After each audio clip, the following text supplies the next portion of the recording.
घरभन्दा झन्डै 1100 किलोमिटरको यात्रा नागाल्यान्डको आज हामी निक्लिँदैछौँ।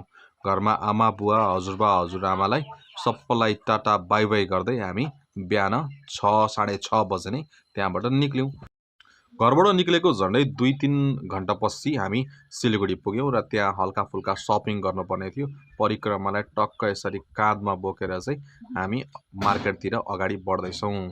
यसरी टक्क बिहान छिटै भएकोले सटरहरू चाहिँ खोलेको थिएन र सिलगढी एकदम खाली खाली नै देखिँदै थियो। त्यसपछि हाम्रो साइली फुपूको घर यो सिलगढी शहीद नगरमा, त्यहाँ पुग्यौँ र अब चाहिँ फुपूहरूले हामीलाई पुर्याउनको लागि एकदम तयारी गरिरहनु भएको छ। एकदम सब्जी आलु परोठाहरू बनाइरहनु भएको छ।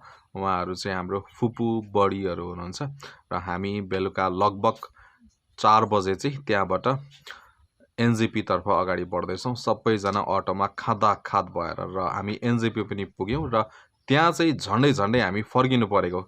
कारण के भने मोबाइल एप्लिकेसनमा चाहिँ हाम्रो ट्रेन भोलि मात्रै आइपुग्छ भनेर देखाइरहेको थियो, तर ट्रेन चाहिँ आजकै थियो। हामी दोधार हुँदाहुँदै पनि हामी रेलवे स्टेसन पुग्यौँ र हामीले त्यहाँ यसो इन्क्वायरी गर्दा हाम्रो ट्रेन आजै जाने रहेछ र हामी एकदम मनलाई ढुक्क बनाएर सबैजना फेरि एकदम जाँदैछौँ। यहाँ परिक्रमा चाहिँ ट्रलीमा बसेर एकदम ब्यागको ट्रलीमा बसेर जाँदैछिन्। यहाँ फुपूहरूलाई एकदम हैरान बनाइसकिन् उनले चाहिँ।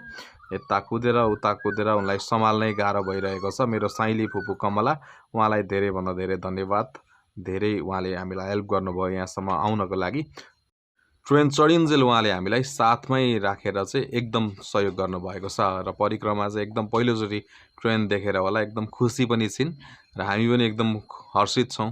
पहिलोचोटि ससुराली करिना पहिलोचोटि धेरै वर्षमा माइत जान पाउँदा। हाम्रो चाहिँ अवध आसामको AC3 ट्रेन थियो। यो चाहिँ अब हामीले टिकट ढिलो बुक गरेर AC3 पायौँ। हामीले चाहिँ 1-2 मै जान खोज्दै थियौँ। AC3 चाहिँ AC चाहिँ AC, तर अलिक धेरै मान्छेहरूको प्याक हुने रहेछ, तर पनि कम्फर्टेबल नै भयो। हामी 3 टायर ACमा बसेर जाँदा एकदम मजा आयो र हामी कसरी नागाल्यान्डसम्म पुग्यौँ र त्यहाँको रहनसहन बसोबास कस्तो हुँदो रहेछ म तपाईँहरूलाई अर्को भिडियोमा देखाउँछु है त।